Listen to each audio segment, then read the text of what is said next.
And good morning, Hoosier Nation, and welcome to a very emotionally hungover edition of Hoosier Morning After. This is Hoosier Morning After Iowa. Late last night, your Indiana Hoosiers go on to lose by 2 points to the Iowa Hawkeyes, 91-89. A game that had us feeling, I think, just about every emotion you can feel as an Indiana Hoosier. A lot of excitement at the beginning, a lot of joy, a good start for this team. Something we've been hoping for a long time. Jalen Hood-Schifino firing on all cylinders, cutting up an Iowa defense that's not known to be that great, but finding guys, getting into the paint, dishing it out. Trace Jackson-Davis cooking, Race Thompson cooking, and we'll get deeper into that. And then things start to fall apart.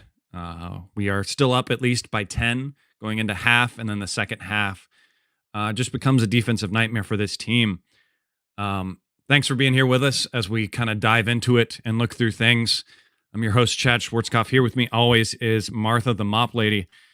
Martha, before we get delving into some of the many things we can talk about in this game, just give me your bird's eye view or thoughts on this game. Yeah, heck, one of those 9 p.m. games that had all the emotions, like it feels like they always do. And to your point, the good was getting out to a hot start, which has been kind of our Achilles heel all season. So you feel a little bit confident at that point, but then it's always in the back of your head of, okay, we're playing on the road. How are we going to handle the adversity that's thrown in our face?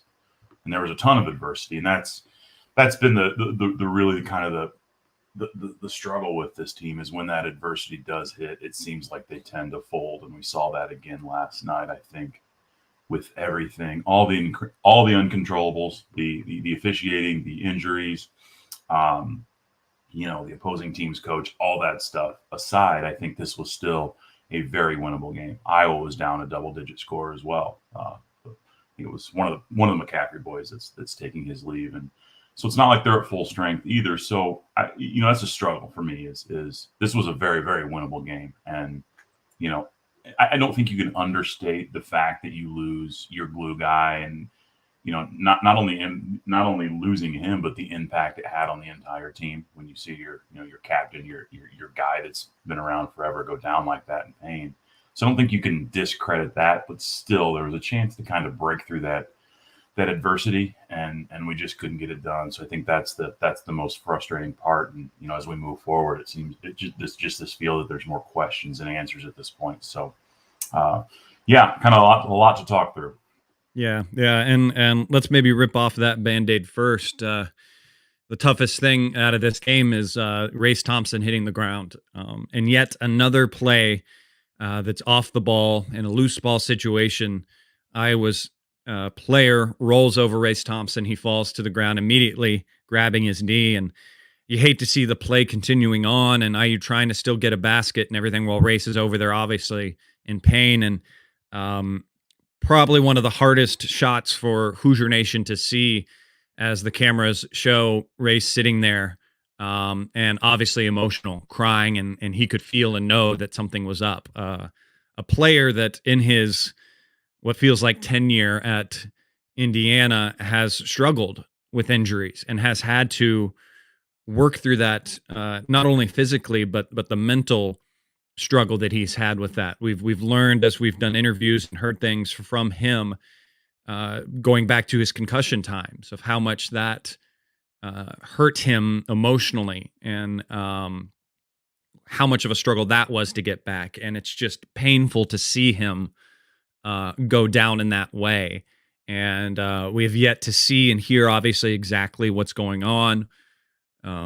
Coach Woodson saying in the post game that they'll go home, the usual kind of statements. It's a lower leg thing, and they'll go back, they'll do x-rays, they'll do MRIs and find out what it is, but it obviously doesn't look too good. And we have been critical on this show, and we've been critical overall about Race this year, because he started off the season not exactly being the Race that we expected him to be or thought we would see from him. And I think what makes this sting that much more is that in this game, we started to see that race that we knew and wanted. Finishing this game with 9 points, he was 4 for 4 from the field, made his free throws, and just his defensive ability was missed at the end because we lacked, and we'll get deeper into this, some attention from Murray. But to bring it back to him, just heartbreaking to see.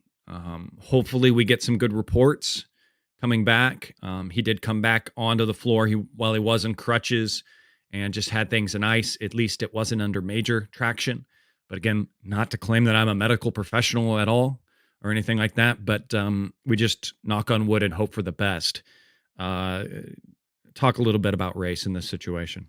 Yeah, I mean, you kind of hit all the points there. I think the frustrating part is one, you just hope that he's okay, right? I mean, hopefully that this isn't the last time that we see Race in an IU jersey, and you look at what he's contributed to this program over his career, and how you can just tell. You heard Trace after the game just talk about how that hit him and emotionally, right, and what effect that had on him. The rest of the guys felt the same.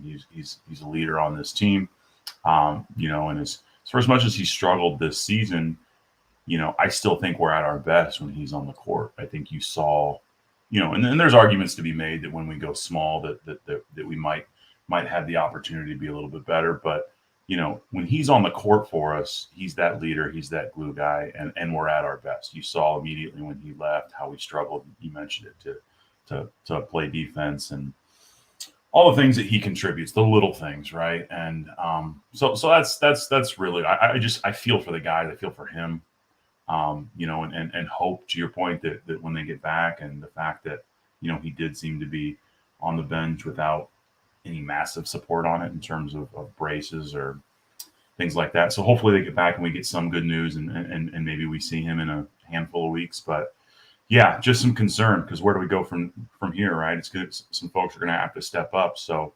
hopefully we get some good news on that end. And like, not to what you kind of opened up there, not to kind of maybe to slightly take some positive in an injury or situation like this. We have been arguing about is IU running too much with two bigs and clogging things up and how they attack. And it does kind of force, like you said, Indiana's hand to do that kind of situation. One more thing, and under this topic that I just want to approach, that I've already seen on Twitter a few times, and I've commented to it.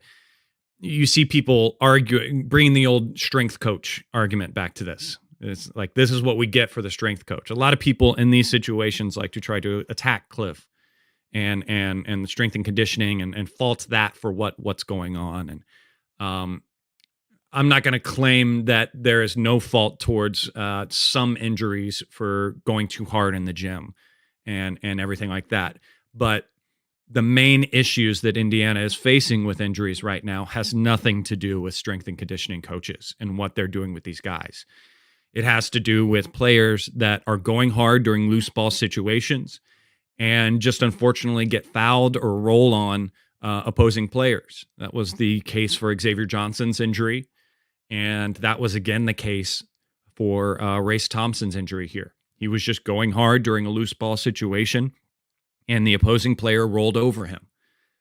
Has nothing to do with anything else other than just sure Indiana horrendous bad luck, which is a bummer that we have to talk about, and something that rears its head on occasion.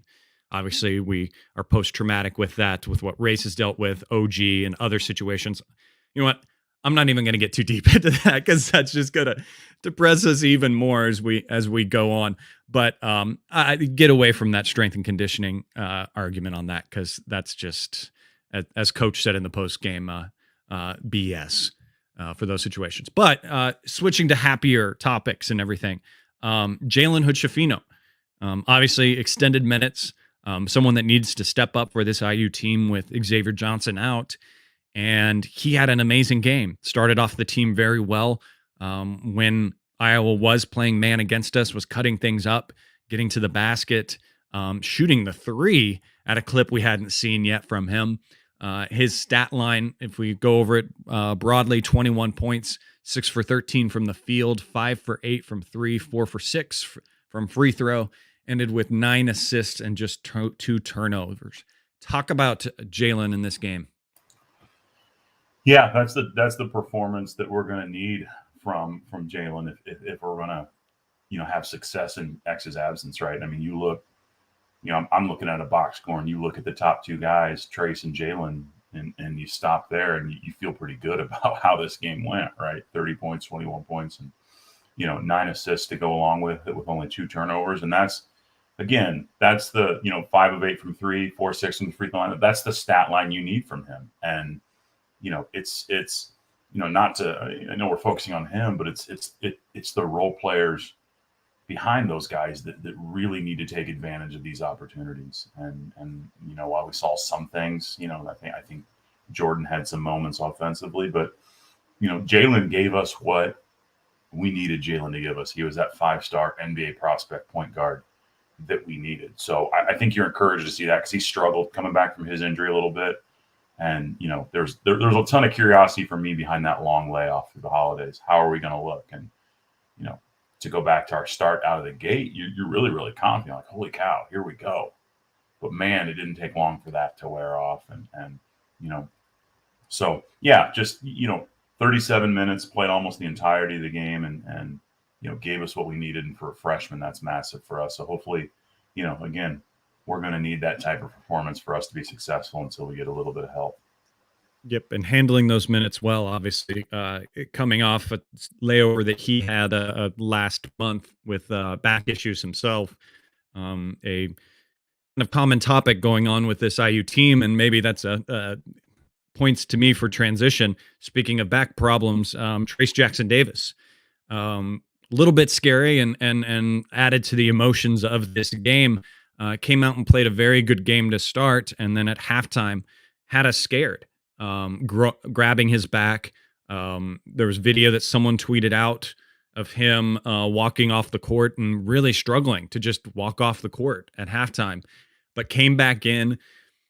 Obviously was a step slower. You could tell he wasn't fully 100% and getting up and down the floor as quickly as he can in that second half, but still kind of took over and did what he needed to do in the zone when IU struggled with that.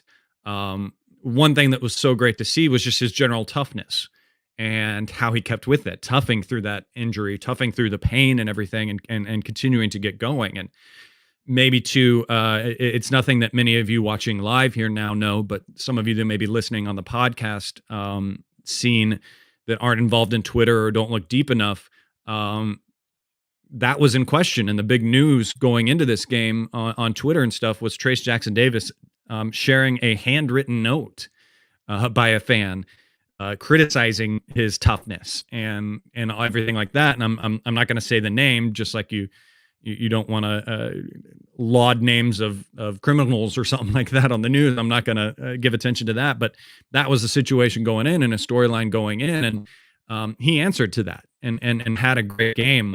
What did you see out of Trace? Yeah, I think that obviously, when you talk about the way this week has went, and even to back up, I think that there's kind of been this cloud of, and this isn't really centered around Trace, but just after the 2 performances against Arizona and Kansas, there's just been kind of this cloud of, I'll call it negativity, right? I think that, or frustration, I guess you can call it. I think that a lot of the fan base saw those games going a lot differently than they did, and it has had a lot of people questioning how the rest of the season is going to go. And we had a game or two after that where we handled a couple opponents, but still, I don't know that it was enough to remove all doubt, or any doubt for that matter. So you go into this week with that kind of cloud that I just mentioned, and then you see those letters, and it's like, man, I mean, again, not to shed light on that, but the ignorance involved in doing something like that, and then to see it on Twitter, for everybody to see it, just and you don't want it to necessarily be an indictment on the fan base, because I think every fan base has idiots, but it's more negativity that I don't think we needed. So this is a chance for us to remove some of that, right? And Trace came out and played like the Trace we know, but you were hopeful after a week and a half off, or however long it was, that maybe that back would heal up. And because he certainly has looked very, very stiff, he's looked different. I think everybody can agree with that. Just his mannerisms, the way he's up running up and down the court, very, very stiff. And so you were hoping that maybe this week and a half would allow him to rest and get that healed. And then when you saw him walking in at halftime, on top of race just going down, it's very, very concerning moving forward, because how much, how long can he play through that, right? I mean, to put up the stat line that he did while dealing with that, for anybody to question his toughness is pure ignorance at this point, because clearly he's playing through something, right? So you've got to appreciate that. You've got to tip your cap to him. He played like the All-American that he is. And again, you look at he and Jalen Hood-Schifino, they gave us the performances that we needed to win the game. And you've got to appreciate that and just hope that, we can work some things out to where some of the guys that are going to have more opportunities step up. So really, really proud and appreciative of the effort that Trace gave us last night. Yeah. And now the big question mark for this team is obviously who steps in now in Race's absence. And we saw a lot with the second half. It was Jordan Geronimo. Malik always gets a little bit of a few minutes and stuff in that situation. Malik is the next one I kind of want to talk about. And obviously at the beginning of the year, we were very excited about him. And against some of the easier teams, we saw a guy with some great potential and great footwork, great movement and everything. And now he's starting to struggle. He's getting against these better teams and getting sped up, and he's just committing a lot of fouls on defense and turnovers on offense. And it's that freshman year is really hitting him hard right now. And he has those struggles. And I think it's something where he just needs to slow down. He's trying to go too fast, and he's going to be called upon a lot now moving forward. If as we know how Woodson likes to play his lineups, with two bigger guys in there, his minutes are going to continue. What do you think? What do you think of Malik? How things are going, this shift we've had, and how does he get out of it?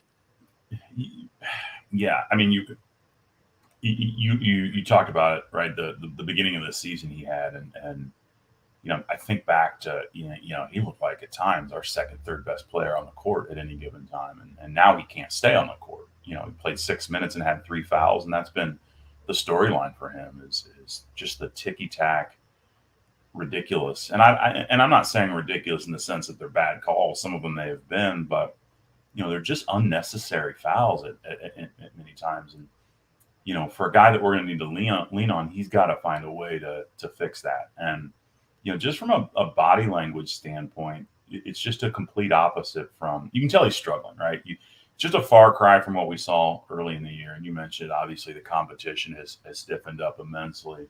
But still, he was a man amongst boys early on, and just had this feeling that with his body size and ability, that would translate well to Big Ten play. Like there would be no backing down. I'm not necessarily saying he's backing down, but he's certainly struggling to stay on the court, and it's figuring out why, how's come, and because he's a guy that has the skill set to be able to contribute, especially from what we saw early in the year. So. Just got to find a way to build some confidence back up for him. I think it's a game where he's going to need to be on the court for double-digit minutes. He played 6 minutes with, 6 minutes with 3 fouls, no points, and a couple turnovers, and that's it's not going to cut it. I mean, it's so again, just a freshman, so you get some of it, you understand some of it. It's a big, massive adjustment. But you got to find a way to get some confidence back into Malik, because it doesn't look like he's enjoying any part of this process right now. And I think that's just the struggle kind of showing through a little bit. But he's a guy that can help us win, and we've got to figure out a way to put him in that position. Yeah, and I think that's the good news of it, because I agree with you 100% that it's a confidence, it's a mental thing. And those are things that are easier to accomplish or get over than it being a physical thing or a skill thing or things like that. And I think that's not the case at all. Another person that kind of struggled in this game, and I fight to blame him personally for it, just because I don't think the coaching staff put him in the best situation to excel in what he can do and what he can give for this team is Jordan Geronimo. Um, he gets lost on defense a little bit. Obviously, the hardest thing you're calling on him to do the hardest thing. Iowa's best player is Murray, and he's a struggle of a guy to figure out who you match him up against, and that's why again Race coming out was so tough because while Race can struggle on ball defense, he has other skills or ability or just general knowledge that make up for that situation. And Jordan's your kind of guy that goes in there and just does the little things, does the explosive things on offense, goes up and grabs rebounds in different situations like that. But when you're calling on him to do something bigger like that, like guarding one of the best players that can easily beat you off the bounce and it just moves around the court and got into situations where Jordan just lost him overall. And I think the coaching staff at one point tried to relieve that a little bit by putting Miller on him at one point. I think Trey Galloway was on him at one point, but Iowa saw that matchup and took advantage of that matchup for when Miller was on him at points, would just switch off, screen off, and get the matchup again on Jordan Geronimo. So it's tough again because he's another player on this squad. I feel that we have set the bar very high going into this season and put expectations on him quite a bit. And I think we're just calling on him to do more than I think there is for him. What are your thoughts on Jordan? Oh yeah, that exhale is perfect. Yeah, because I was just processing through my head what you just said. It's like we have set the bar high for him, and is that fair? And there's part of me that's like, well, yeah, because he's shown glimpses of being able to be that guy. But the other side of it is not consistently, right? And Yeah. how do you get him to that point, right? And that's part of player development. It's part of taking that next step. It's part of being a year older. So there's part of me that's like, yeah, I mean, there should be that expectation. But the other part of me is like, well, maybe he's just not that guy. And is he not that guy yet? Or is this just the Jordan Geronimo skill set? So it's figuring out all that, right? And I think that for all of our complaints of playing with two bigs in terms of Trace and Race on the floor at the same time and not going smaller, we really get exposed by our lack of our roster limitations, so to speak, in terms of not having, we don't have that Chris Murray on our team. We don't have that stretch four that can. And you saw the way the program recruited over the summer, trying to bring in guys like that, right? That's what this roster is missing, and it really gets exposed because you're really relying on somebody to step up like Jordan Geronimo. And when that doesn't happen, all of a sudden it's like, where do we go from here? And so for Jordan, it's you look at his stat line and he contributed, right? But you also look at kind of his defense's misses, went 0 for 3 from the stripe. So he's just a guy that gonna have to figure it out really, really quick, and because we're gonna need to lean on him a little bit as we move forward. Go the same with the other I'll call them role guys at this point, but they're not going to be role guys anymore. That's just the thing. So he's got the skill set, the athleticism. It's just kind of putting it all together. And at this point, I'm tired of saying that I hope he figures it out. And you can say that about a couple different guys, but it's all you can say is that you just hope it comes together for him. So. Yeah, that's where the sigh came from. It's a lot. Yeah, and it's he's the player that is out there and he's trying to give 110%, and it's evident by the play where he should have gotten called for goaltending when he was up there and touched the rim on that TJD shot that was bouncing around.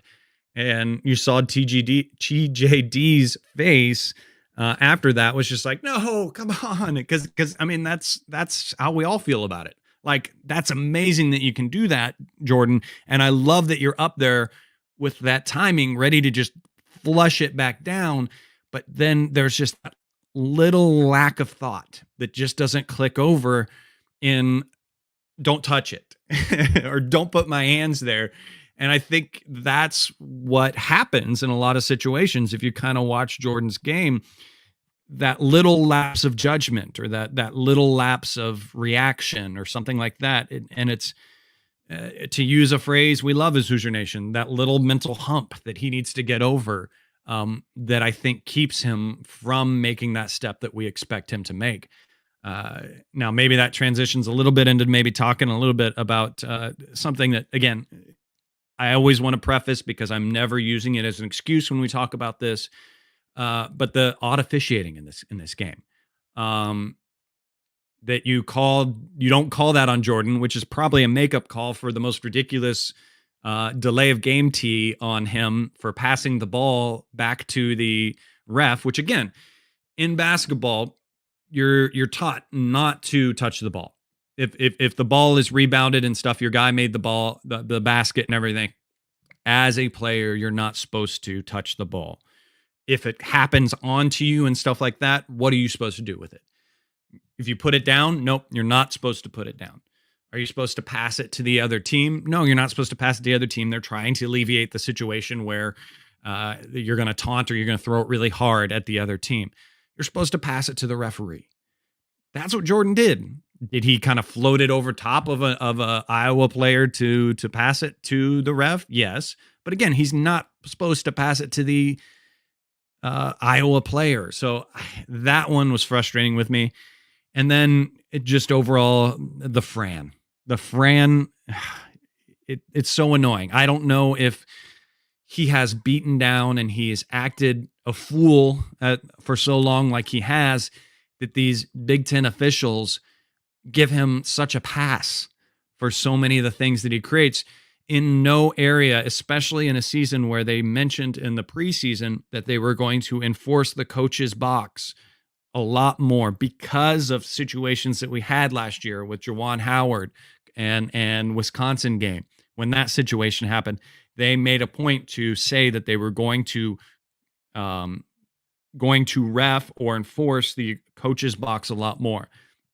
In no world should a coach cross half court and approach assistants or players or anyone on the opposing team and not get a technical. Offsetting technicals, whatever, if the situation was where a player or a team or a coach taunted the coach over whatever, but he was called, if you look at the replays, was called for a tee and somehow that got taken back. That should have got him out of the game. Everything like that, I don't know. You have any rants about this or the situation for last night? Yeah, I think it's incredibly frustrating, and I'm not going to use it as an excuse for a reason we've lost, but the officiating has to get better. I mean, and you can make all the arguments in the world about the Big Ten not winning, a national championship since 2002 or whatever year it was, 20 plus years, and the way the conference is officiated, but it's just so very inconsistent. And you look at the delay of game technical, which was ridiculous, and then you look at Fran McCaffrey and being allowed to, and it's not so much that he went over to the coach's box, but that there was a clear technical called and taken back for something that was clearly a violation. That's the frustrating part. And when you look at it, it essentially is the difference in the game. It's incredibly frustrating. And you can point to multiple different times where you've had Fran McCaffrey and one of his sons that plays for him being held back by the rest of the team. It's beyond ridiculous at this point. And to your point, he's done it so much that it just becomes expected. And at this point, it's allowed, and it's ridiculous. No other coach can act like that. No other coach can do that. I would expect any coach, if Mike Woodson walked over to Fran McCaffrey's coach's box, I would expect Mike Woodson to get called for a technical. It's infuriating, especially in that situation. And the fact that I would be less upset if the official did not clearly indicate there was a technical called, but for him to do that on a clear violation and then not follow through with it, I think part of it's a little gutless, and it's ridiculous. It's ridiculous in that moment for him to be, and what it means to me is he's just going to be allowed to continue to do it. And you can see his team acts the same way. There's just a level of arrogance to him, and none of it's, I feel, really earned. What I don't understand it, and now you've got my blood boiling this morning because I just I really can't stand the way I just can't stand how he coaches, and it's this fake tough guy stuff, hold me back guy, and it's just yeah, not a fan. So I think it needs to get fixed, and at some point the Big Ten needs to address it. Yeah, and I applaud Coach Woody for choosing choice language or colorful language, and I guess granted that's colorful language isn't out of his regular vernacular per se, but coaches aren't supposed to really talk about officiating or the other coaches or those types of situations in post games. You're supposed to kind of not bring that or talk that out or question the officials in the post game. Usually, you'll see fines or the Big Ten kind of have to step in and talk about that. But I applaud the coach in mentioning that and being colorful with it and being blunt with it, forcing the Big Ten to kind of need to comment on this. And the Big Ten needs to comment in this situation and figure out how to approach this. Because again, it is constantly a conversation. And I'm not saying it's one-sided to Indiana, and that Indiana isn't at fault for a lot of plays and missed calls and doesn't benefit from situations, but it is something that needs to be approached in this conference, just the fishing overall, because it is commonly a topic and commonly a situation that is approached and is something that, again, it almost feels like a trope to say at this point, but is something that affects Big Ten teams once we get to tournament time, because they're having to readjust to different foul calling and how the rest of the country things get called. Shifting things around, finding maybe brighter skies or situations to talk about before we may get into slightly lower things. But Tamar Bates got into the starting lineup. Obviously, his stat line wasn't the greatest that it could have been, and I think he needs to get a little bit more active. But good to see him in there, get a good run and everything. What did you think of Tamar's game? I like the fact that the change was made to put him in the starting lineup. I would have loved to seen a little bit more out of him in terms of production on the offensive end and just involvement. I mean, did get 9 shots up, but yeah, another guy that we're going to talk about needing to take that consistent step of contributing while guys are out. We've seen it. We saw it just before the new year, just before Christmas. I can't remember when that game we had. I think it was Kennesaw State that kind of carried us to victory a little bit. And you just want to see that carry over. You'd love to see solid Tamar Bates games back to back, because the skill set again is there for a guy. And 8 points. That's I think Tamar Bates can be a double-digit point scorer consistently. I think he can average double figures, and got to find a way to get him to contribute a little more offensively. But I think even to a larger point, not to get too negative about it, but it kind of goes back to, and you heard Connor McCaffrey mention it. We threw a zone at him, and it was almost like they'd never seen one. He made some arrogant comment like that after the game, just to, pour more fuel on my love for the McCaffreys. But there's a point to be made there, I think, because you see when we get frustrated offensively, there's this visual that we're just standing around and we're not getting good looks, and it's trying to find a way to create those good looks. And we've got to find ways to do that for guys like Tamar and Miller, and just don't feel like we did enough of that. So I think, it was a pretty average game for Tamar, but I think we need more than average games from Tamar. And I don't think that can be all put on Tamar. I think we've got to put him in positions to be successful. And, hopefully we can figure that out, because our adjustments, I just feel, have been lacking a little bit. It's we're slow to react. And I think that kind of speaks to when you look at his stat line on not getting a little more out of him. Yeah. And it's a good transition to maybe talk about Indiana attacking this zone and trying to deal with it. And again, you look at the stats overall and just the general game line, and you see Indiana made 89 points, and the big contributors that you had, and the high scoring points from your starting point guard and your All-American and everything. And that again should be enough to win a game. But when you saw how Indiana attacked the zone and what we were doing, especially in the extended stretch towards the end of the game, we struggled against it and all that movement and everything. And not to say that Iowa is the defensive strategic team. It's not a good zone. It's a zone Indiana should be able to carve up and deal with very easily. Again, some of that is that when we have had zone this year, we've relied on Race Thompson quite a bit to be the one flashing to the free throw line and getting us out of it, and doing a little bit of two-man game with Trace.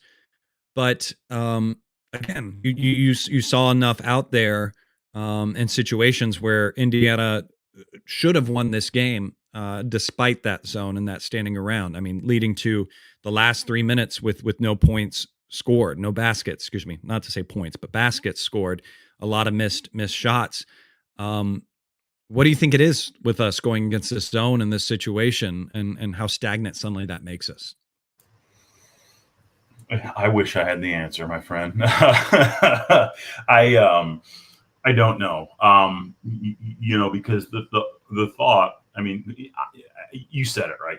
When you think about Iowa, you don't think about a defensive juggernaut by any means. I mean, giving up points is what Iowa does.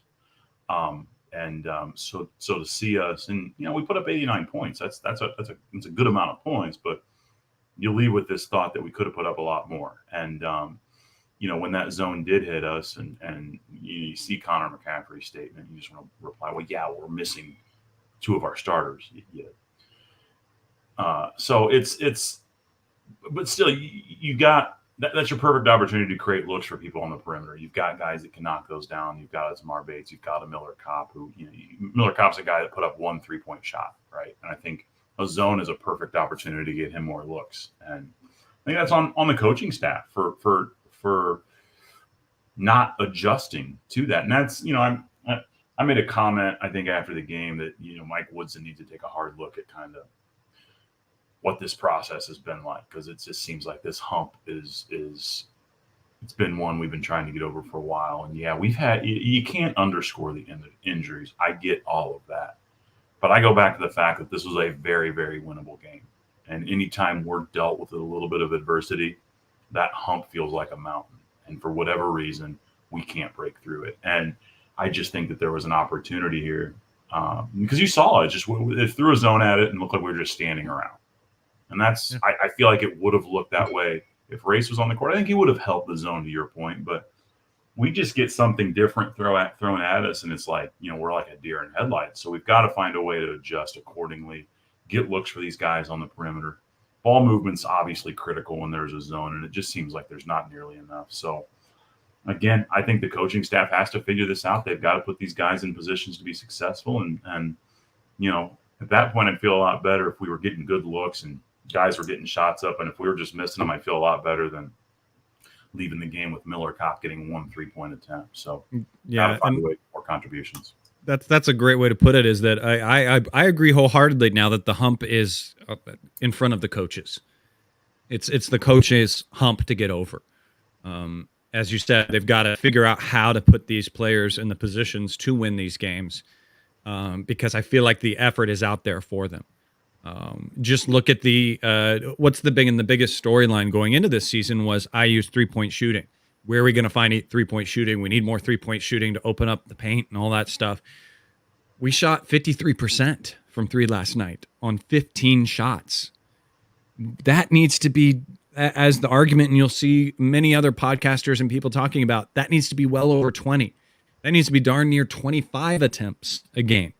And I'm not saying that needs to be everyone shooting that. We've got plenty of guys that are shooting really well. Just looking at it, this is excluding Xavier Johnson. This is just the players we currently have available are all on the season shooting right now 44% from 3. Now, I get that stat, excluding Jordan Geronimo, Malik, and Race, the players, again, that you don't want to see taking too many of those opportunities. But I was saying in this game, as we were going along, Miller Kopp was just kind of out there. He was moving around. He was open on times we didn't see him. This coaching staff has got to get more looks from 3 for this team, because we're making them. We're doing it. We're shooting them at a decent percentage. That hump has been achieved. Now the hump that's in the way of that is the coaching staff getting this team more shots. Your thoughts on this?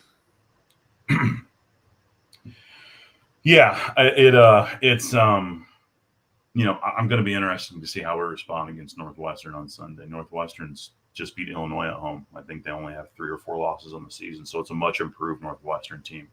It'll be a good chance for us to adjust to what likely is going to be our I'll call it new lineup moving forward, but we're going to look a lot different in terms of what we have on the floor. And at this point, we've had a chance to practice with it a little bit, prep with it a little bit. And, a lot of people have been asking to go small for a while. And, I think it's going to allow us to see kind of the coaching staff in action, so to speak. It's, it's a short period of time to get ready, but let's see how we can prepare, how we can get these guys ready, how we can put them in areas to be successful. So, there's part of me that's looking forward to it, to see how we respond, because these guys are talented, right? I mean, I go back to that Iowa game, and I think that part of the argument is, yeah, we were down 2 guys, but it's not a good Iowa team. They're missing a starter. They had lost at home at full strength. I guess they weren't at full strength, but I think they lost to Northern Illinois at home, and coming off 3 straight losses, hadn't won a conference game. So it's not like we're playing a typical Iowa team. That was a very, very beatable Iowa team. So I don't really give a whole lot of consideration to us not being able to win that game because of the injuries. Yeah, that's adversity and it sucks, but you got to find a way to win those games, and good teams do. So, we've got to figure it out. And I think that, to everybody that's asked for these small lineups, we're going to get that opportunity. But again, it's going to be more pressure on the coaching staff to put these guys in positions to be successful, and they're going to have to find a way to adjust during the game. And I'm sure that's easy for me to say here sitting on my couch at home, but yeah, it's just it's what these coaches are paid to do. So hopefully we see it on Sunday, and we see, now that we know that this is a lineup moving forward, the ability to prepare for it, and hopefully we see that in our execution on Sunday. Yeah, and it's gonna be, we got to hold on to your seats, Hoosier Nation, because Big Ten is really funky this year. There's a lot of guys in the middle. Teams that we thought that would be at the top this year have been struggling. Ourselves, Illinois, Purdue has gotten a little kink in their chain developed now. Teams are figuring out how to stop and everything. So it's going to be all over the place. It's going to be a roller coaster of a Big Ten season.